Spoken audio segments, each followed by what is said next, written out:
Yeah, the one thing I'll say real quick just about the about the point spread and about the like I said, when you see a team like UTEP, Oklahoma, I think that a lot of fans and even media for that, to that perspective, just think it's going to be a quick, easy win. But I was just looking this up just to make sure, and I think it's interesting where you had said, I would expect the line between anywhere between 25 and 30.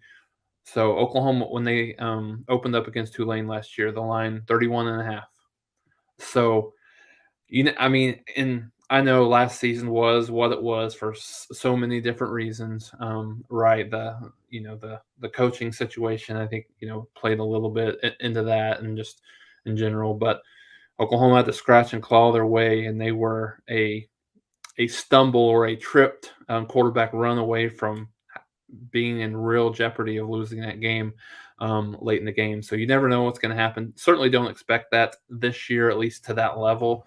Right. But, given the fact that, brand new offense, brand new defense, you expect to a certain extent, Mark, to see some mistakes, to see some blown assignments from time to time on both sides of the ball. So I think it'll be very intriguing to see how that works out. And I think for Oklahoma, from a schedule perspective, I think it works out really well with the first two opponents that they have, with it being UTEP and Kent State, from the perspective of it's a somewhat of a quality non-power five opponent in the fact that it's not an FCS team, or it's not a horrible group of five team. Both these teams, I believe, I don't know, I don't remember if Kent State made it to a bowl game last year. I believe You they did. did. I So believe they played in the conference championship game. yeah, yeah, that's right, that's right. And so having both of those schools before you go travel to Lincoln for your first road game of the year, I think it'll be good. I believe Kent State lost the MAC championship game to Northern Illinois. Yes, they did. Yeah, that's right. So they made the conference championship game. They lost to Wyoming in the famous Idaho Potato Bowl.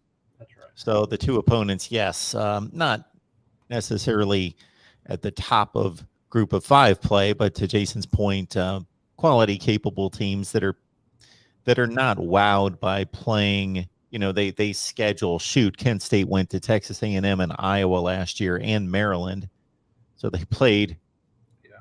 three pretty decent Power Five teams non-conference last season. So they're used to playing those kind of opponents. Still overwhelmed athletically and so forth, but in terms of being wowed by the atmosphere and the situation, I would not think that would be the case.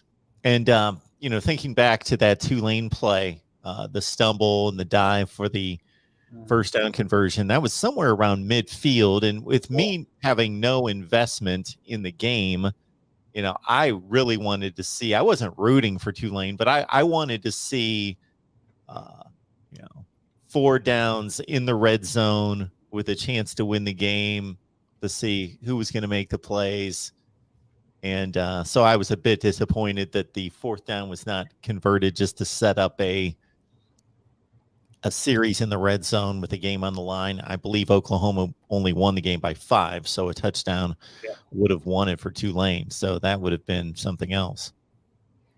It would have been, and I think with everything that happened last year for Oklahoma, just the amount of close calls that they had was just astonishing. This team, obviously it was a little bit down from the last couple years, didn't make the Big 12 championship game, and obviously not a playoff spot. But when you look at 5-point game against Tulane, 7-point game against Nebraska, 3-point win, 16-13 over West Virginia, 6-point win over Kansas State, 37-31.